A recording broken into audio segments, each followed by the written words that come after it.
నువ్వు ప్రవీణ్వా అని అడిగిన అన్విత వైపు చూసి తల అడ్డంగా ఊపుతూ, ప్రవీణ్ అందంగా ఉంటాడు కదా, అతనికి నాలాగా మాస్క్ వేసుకుని తిరగాల్సిన అవసరమేముంది అన్నాడు షాడో. అంటే నువ్వు ప్రవీణ్ ఒకటి కాదా అన్న ఆలోచన ఆమె మెదడులోకి వచ్చేసి మనసును తొలిచేస్తుంది. ఎన్ని రోజులు తాను నమ్మిన విషయం అబద్ధమయ్యేసరికి గుండె మొత్తం భారంగా మారిపోయింది. కళ్లలోంచి నీళ్లు వచ్చాయి. ఏమీ మాట్లాడకుండా సైలెంట్గా ఉండిపోయింది. అన్విత, అన్విత అని పిలుస్తూనే ఉన్నాడు షాడో.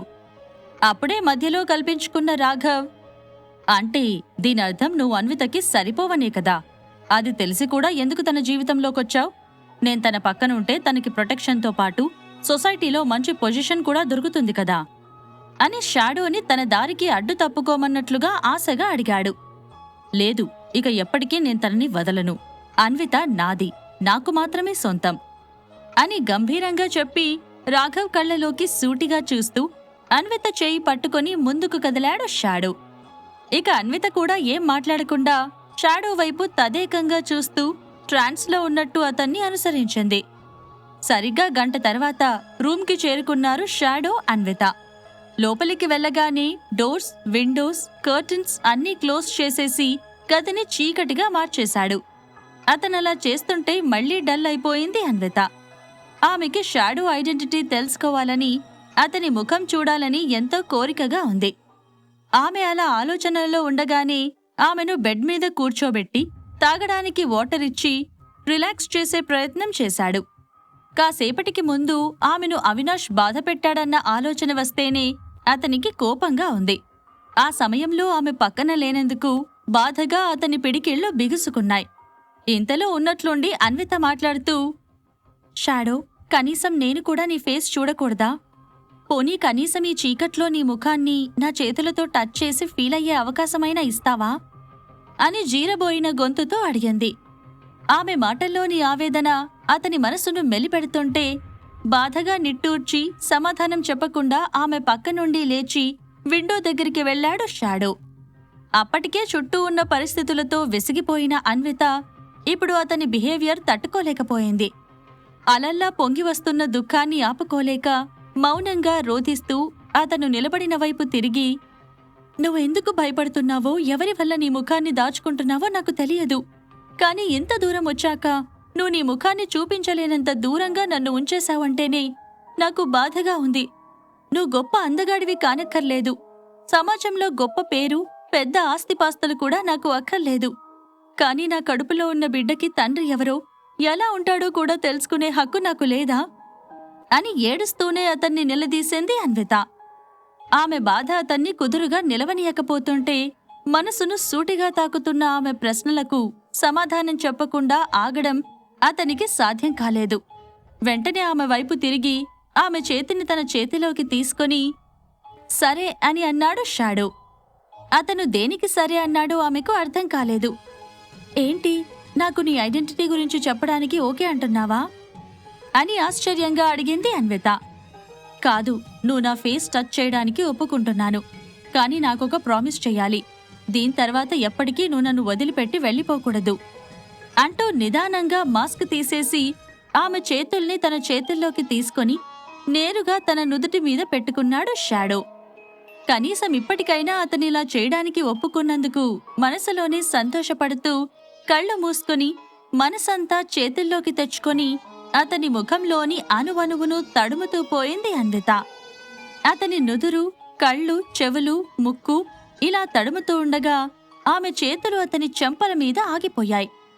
అతని కుడికంటి మీద ఉండే చర్మం మీద స్పర్శ వింతగా అనిపించడంతో అదేంటో తెలుసుకోవడానికి మరోసారి టచ్ చేసి అతని కుడి చెంప మీద సుమారు 2 అంగుళాల విస్తీర్ణంలో ఏదో కాలిన గాయం తాలూకు గుర్తులు స్పష్టంగా చేతికి తగులుతున్నాయి. పలుచగా ముడతలు పడినట్టుగా ఉన్న ఆ చర్మాన్ని తాకగానే ఇంతకాలంగా అతను తన ముఖాన్ని ఎందుకు దాచుకున్నాడో ఆమెకు అర్థమయ్యింది. అనవసరంగా అతన్ని ప్రశ్నించి ఇబ్బంది పెట్టినందుకు గిల్టీగా ఫీల్ అవుతున్న అన్విత కళ్ళు అప్రయత్నంగా వర్షించడం మొదలుపెట్టాయి. వెంటనే ఆమె కళ్ళు తుడిచి ఆమెను తన గుండెలకు హత్తుకొని, నువ్వు ఏడిస్తే నేను తట్టుకోలేనన్విత అంటూ ఆమెను బుజ్జగించాడు షాడో. కాసేపటికి అన్విత తేరుకొని అతని నుండి దూరంగా జరిగి కళ్ళు తుడుచుకుంటూ ఇది ఎలా జరిగింది అని అడిగింది. చిన్నప్పుడు ఇంట్లో ఫైర్ యాక్సిడెంట్ జరిగింది. ఇల్లంతా కాలిపోయింది. అప్పుడే నాకు కూడా ఇలా జరిగింది. మొదట్లో నా ముఖం చూసుకొని నేనే భయపడ్డాను. బయట ప్రపంచాన్ని ఫేస్ చేయలేకపోయాను. ఇన్ఫీరియారిటీ కాంప్లెక్స్ బాగా పెరిగిపోయింది. సూసైడ్ చేసుకుని చనిపోదామనుకున్నాను. కానీ అలాంటి టైంలోనే నువ్వు కనిపించావన్విత. అప్పుడే బ్రతుకు మీద ఆశ కలిగింది. నీతో కలిసి జీవించలేకపోయినా నిన్ను చూస్తూ బ్రతికేయొచ్చు అనిపించింది. అందుకే 10 సంవత్సరాలుగా నీ కంటపడకుండా నిన్ను చూస్తూ గడిపేశాను.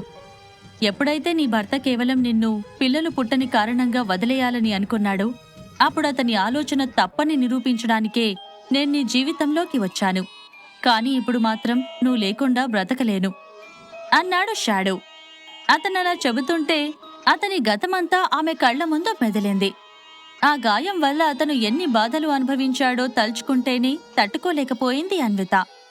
వెంటనే అతన్ని గట్టిగా హక్ చేసుకుని, నీకు నేనున్నాను షాడో, నువ్వే కాదు నేను కూడా నిన్ను వదిలి ఉండలేను అని ప్రామిస్ చేస్తున్నట్టుగా చెప్పింది. ఇంతలో వాళ్ళిద్దరి ఏకాంతాన్ని డిస్టర్బ్ చేస్తూ అన్విత మొబైల్ రింగ్ అయ్యింది. అయిష్టంగానే అతడి నుంచి దూరంగా జరిగి మొబైల్ అందుకొని డిస్ప్లే మీద ఉన్న పేరు చూసింది. ఆమె కాల్ ఆన్సర్ చేస్తుండగా సడన్ గా షాడో వచ్చి, ఈ టైంలో ఎవరు మనల్ని డిస్టర్బ్ చేస్తుంది అంటూ ఆమె చేతిలోని ఫోన్ తీసుకుని చూశాడు. డిస్ప్లేలో కనిపిస్తున్న రాఘవ్ పేరు చూడగానే కోపంగా అతని నొసలు ముడిపడ్డాయి. అతని సైలెన్స్ చూడగానే కోపం వచ్చిందని అర్థం చేసుకున్న అన్విత, వర్కింగ్ అవర్స్లో చెప్పకుండా వచ్చేశాను కదా, ఇన్ఫర్మేషన్ కోసం కాల్ చేసి ఉంటారు, ఒక్క నిమిషం మాట్లాడి పెట్టేస్తాను అంటూ కాల్ ఆన్సర్ చేయబోయింది. ఏం అవసరం లేదు, నువ్వు నా పక్కన ఉండగా నా గురించి తప్ప వేరే దేని గురించి ఆలోచించడం నాకిష్టం లేదు అంటూ మొబైల్ లాక్కుని సోఫాలోకి విసిరేశాడు షాడో. అబ్బో, పెళ్లి కాలేదు కానీ ఈ పొసెసివ్నెస్ కి మాత్రం తక్కువ లేదు అంటూ చిలిపిగా అతని బుగ్గ గిల్లింది అన్విత. ఆ మాటలకు ఎలాంటి సమాధానం ఇవ్వకుండా ప్రేమగా ఆమె పెదాలను తన పెదాలతో బంధించాడు షాడో. ఆ తర్వాత కూడా అన్విత మొబైల్ ఇంకో 2 సార్లు మోగింది కానీ దాన్ని పట్టించుకునే స్థితిలో ఆమె లేదు. చాలాసేపు వాళ్ళిద్దరూ రకరకాల విషయాల గురించి మాట్లాడుకుంటూ ఉండిపోయారు. చివరిగా అన్విత మాట్లాడుతూ, నువ్వు నా దగ్గర పూర్తిగా నీ ఒరిజినాలిటీ చూపించే ముందు ఇంకా చేయాల్సిన పనులేమైనా ఉన్నాయా అని అడిగింది. నేను పగ తీర్చుకోవాలి అన్నాడు షాడో. పగనా? ఎవరి మీద అంటూ ఆశ్చర్యంగా ప్రశ్నించింది అన్విత. ఇదిలా ఉండగా రాఘవ్ నిర్వహిస్తున్న ఎగ్జిబిషన్ విజయవంతంగా పూర్తయింది. రాఘవ్ చాలాసార్లు అన్వితకి కాల్ చేయడానికి ట్రై చేశాడు కానీ కొన్నిసార్లు రింగ్ అయిన తర్వాత ఇక స్విచ్ ఆఫ్ రావడంతో విసిగిపోయి ఆమె గురించి ఆలోచిస్తూ కూర్చున్నాడు. పక్కనే ఉండి రాఘవ్ని గమనిస్తున్న సారంగపాణికి అతన్ని కదిలించే ధైర్యం లేదు. ఎందుకంటే ఇప్పుడతన్ని కదిలిస్తే అతని కోపాన్ని భరించాల్సి వస్తుందని అతనికి బాగా తెలుసు. సాయంత్రం అయ్యేసరికి చీకట్లు పడుతుండడంతో హాల్ మొత్తం పూర్తిగా లైట్లతో నిండిపోయింది. ఇంతలో సేల్స్ మేనేజర్ హ్యాపీగా సారంగపాణి దగ్గరికి వచ్చి, సార్, ఇవాళ మనం ఎగ్జిబిషన్లో పెట్టిన మోడల్స్ అన్నీ అమ్ముడుపోయాయి, ప్రీపెయిడ్ ఆర్డర్స్ కూడా చాలా వచ్చాయి సార్ అని ఎగ్జైటింగ్గా చెప్పాడు. రాఘవ్కి కూడా ఆ మాటలు వినిపించాయి కానీ అతనిలో ఎలాంటి రియాక్షన్ లేదు. కార్స్ అన్నీ అమ్ముడుపోయినా మా బాస్ ఎందుకు డల్గా ఉన్నాడు, మ్యాటర్ ఏమన్నా సీరియస్ ఏమో అని సారంగపాణి ఆలోచిస్తుండగానే, సార్ ఎందుకు అలా ఉన్నారు అని అడిగాడు సేల్స్ మేనేజర్. నాకు మాత్రం ఏం తెలుసు, ఇందాక అన్విత రూమ్ దగ్గరికి వెళ్ళాడు, తిరిగి వచ్చిన దగ్గర నుంచి ఇలాగే ఉన్నాడు అని గుసగుసగా చెప్పాడు సారంగపాణి. అన్వితనా? ఎవరు అన్నట్లుగా చూశాడు సేల్స్ మేనేజర్. మనం కొత్తగా రిక్రూట్ చేసుకున్న మేకప్ ఆర్టిస్ట్ అని సారంగపాణి చెబుతుండగానే సేల్స్ మేనేజర్ కల్పించుకొని, ఓ ఆ అమ్మాయా, నాకు గుర్తుంది, లాస్ట్ టైం తను మన కార్స్కి మోడల్గా కూడా ఉంది కదా, యాక్చువల్లీ ఇవాళ ఆమె గురించి కొంతమంది నా దగ్గర ఎంక్వైరీ కూడా చేశారు అని అన్నాడు. అవునా? ఆమె గురించి అందరూ అడగడం ఏమో కానీ పోయినసారి ఆమె అలా మోడల్గా ఉండడమే ఇప్పుడు ఇంత దూరం తీసుకొచ్చినట్లుంది. ప్రాబ్లమ్స్ కూడా ఆమెని వెతుక్కుంటూ వస్తాయేమో, మన బాస్ కూడా ఆమెకు అట్రాక్ట్ అయ్యి ఇలా తయారవుతున్నారు అని కేవలం సేల్స్ మేనేజర్కి మాత్రమే వినిపించేలా చెప్పాడు సారంగపాణి. అదేంటి అలా మాట్లాడుతున్నారు? ఆ అమ్మాయి చూడ్డానికి బావుంది, మనిషి కూడా మంచిదానిలాగానే ఉంది కదా, ఆమె వల్ల మన బాస్కి వచ్చిన ప్రాబ్లం ఏంటి అని అయోమయంగా అడిగాడు సేల్స్ మేనేజర్. మంచితనం బోలెడు ఉంది కానీ ఆమెకి మన బాస్ నచ్చలేదు, ఏం చేస్తాం అని నిట్టూర్చి ఊరుకున్నాడు సారంగపాణి. ఇంతలో వాళ్ల వైపు తిరిగిన రాఘవ్ సేల్స్ మేనేజర్ను చూస్తూ, ఇవాళ సేల్స్ రిపోర్ట్ ఏంటి అని ప్రశ్నించాడు. అతని మాటలకు వాళ్ళిద్దరూ వెంటనే అలర్ట్ అయ్యారు. సేల్స్ మేనేజర్ ముందుకు వచ్చి, ఇవాళ మన ఎగ్జిబిషన్లో పెట్టిన 12 మోడల్స్ అమ్ముడుపోయాయి సార్, ఇంకో 200 కార్స్కి ఆర్డర్స్ వచ్చాయి అని ఉత్సాహంగా చెప్పాడు. ఓ, మంచి విషయమే కదా, లాస్ట్ టైం కంటే ఈసారి సేల్స్ బాగా పెరిగాయి అని మెచ్చుకోలుగా అన్నాడు రాఘవ్. ఎస్ సార్, సడన్గా ఇంత పెద్ద మార్పు రావడానికి 2 కారణాలు ఉన్నాయి. అందులో మొదటి కారణం మన మేకప్ ఆర్టిస్ట్.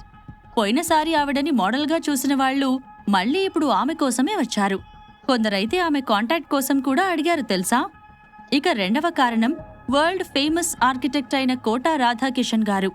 ఈ మధ్యన ఆయన ఇండియా రావడంతో అతని దగ్గర అపాయింట్మెంట్ కోసం చాలా మంది రిచ్ బిల్డర్స్ చాలా ట్రై చేశారు. ఇవాళ ఆయన్ని మీట్ అవ్వడానికి ఇక్కడికి వచ్చిన వాళ్ళు సగం మంది ఉన్నారు సార్ అని ఏదో గొప్ప విషయం చెప్పినట్టు చెప్పుకుంటూ పోయాడు సేల్స్ మేనేజర్. అప్పటికే చిరాకులో ఉన్న రాఘవ్కి ఆ మాటలు వినగానే కోపం మరింత ఎక్కువైంది. అంటే ఏంటి నీ ఉద్దేశం? నా డిజైన్స్ చూసి కాకుండా వాళ్ళిద్దరినీ చూసి ఇవాళ బిజినెస్ వచ్చిందంటావా అని అతని మీద ఫైర్ అయ్యాడు. దాంతో తన బాస్ తన మాటలు అపార్థం చేసుకున్నాడని అర్థం చేసుకున్న సేల్స్ మేనేజర్, అయ్యో అలా కాదు సార్, ఇక్కడి వరకు వచ్చింది ఎవరికోసమైనా మీ డిజైన్స్ నచ్చడం వల్లనే అన్నీ సేల్ అయ్యాయి అని తడబడుతూ తన బాస్ని కూల్ చేసే ప్రయత్నం చేశాడు. అతని మాటలకి నిజంగానే శాంతించినట్టు మారిపోయాడు రాఘవ్. సాధ్యమైనంత ప్రశాంతంగా ఉండడానికి ప్రయత్నిస్తూ, అన్విత గురించి అడిగిన అందరి డీటెయిల్స్ తీసుకురా అని సేల్స్ మేనేజర్కి ఆర్డర్ వేశాడు. అతనిలో ఆ మార్పు చూడగానే సేల్స్ మేనేజర్లో మళ్లీ ఊపు మొదలయ్యింది. అతను అడిగిన వివరాలన్నీ నిమిషాల్లో అతని ముందు ఉంచాడు. ఆ లిస్టులో ఉన్నవాళ్లు చాలా వరకు పెద్ద పెద్ద బిజినెస్లు చేసేవాళ్లే. అన్విత వల్ల బిజినెస్ పెరిగిందని తెలిసి తన బాస్ హ్యాపీగా ఉన్నాడని అనుకుంటూ రాఘవ్ రెస్పాన్స్ కోసం కుతూహలంగా ఎదురుచూస్తూ నిలబడ్డాడు సేల్స్ మేనేజర్. అతని అంచనాలను తలకిందులు చేస్తూ లిస్టు మొత్తం చెక్ చేసిన రాఘవ్ ఆ పేపర్స్ని విసురుగా నేలకేసి కొట్టి, ఇక నుండి మన కంపెనీకి సంబంధించిన ఎలాంటి ట్రాన్సాక్షన్స్లోనూ ఈ లిస్ట్లోని వాళ్లను లేకుండా చూడండి. సింపుల్గా చెప్పాలంటే వాళ్ళని మనం బ్యాన్ చేస్తున్నాం అని సీరియస్గా చెప్పాడు. ఆ దెబ్బకి సేల్స్ మేనేజర్ దిమ్మ తిరిగిపోయింది. సారంగపాణి మాత్రం కాస్త ధైర్యం తెచ్చుకొని రాఘవ్ కింద పడేసిన పేపర్లను చేతిలో తీసుకుంటూ, వీళ్లంతా మన సిటీలోనే పేరు మోసిన బిగ్ షాట్ సార్, వాళ్ళకి మన డిజైన్స్ నచ్చితే మళ్లీ మళ్లీ కొనే అవకాశాలు కూడా ఉన్నాయి. అలాంటప్పుడు సిల్లీ రీజన్స్తో వాళ్ళని రిజెక్ట్ చేయడం కరెక్ట్ కాదేమో, ఒక్కసారి ఆలోచించండి అని నచ్చ చెప్పడానికి చూశాడు. అతని మాటలకి రాఘవ్ ఒక్క నిమిషం ఆలోచిస్తున్నట్టుగా తల ఊపి పైకి లేచి సారంగపాణి భుజం చుట్టూ చేయి వేసి, ఇప్పుడు మనలో మనం మాట్లాడుకుందాం పాణి. ఇప్పటికిప్పుడు నువ్వు మీ ఏరియాలో ఒక కిరాణం షాపు తెరిచావనుకుందాం. నీ షాపుకి ప్రతిరోజు కస్టమర్లొస్తున్నారు. వచ్చేవాళ్లే మళ్ళీ మళ్ళీ వస్తున్నారు, ఏదో ఒకటి కొనుక్కుంటున్నారు. బిజినెస్ బావుంది కదా అని నువ్వు సంతోషపడుతున్న టైంలోనే నీ షాప్కి వస్తున్న వాళ్లంతా వస్తువుల కోసం కాదు, నీ భార్యను చూడ్డానికి లైన్ వేయడానికి వస్తున్నారని తెలిసిందనుకో, జస్ట్ అనుకో, అప్పుడు నువ్వేం చేస్తావు అని అడిగాడు.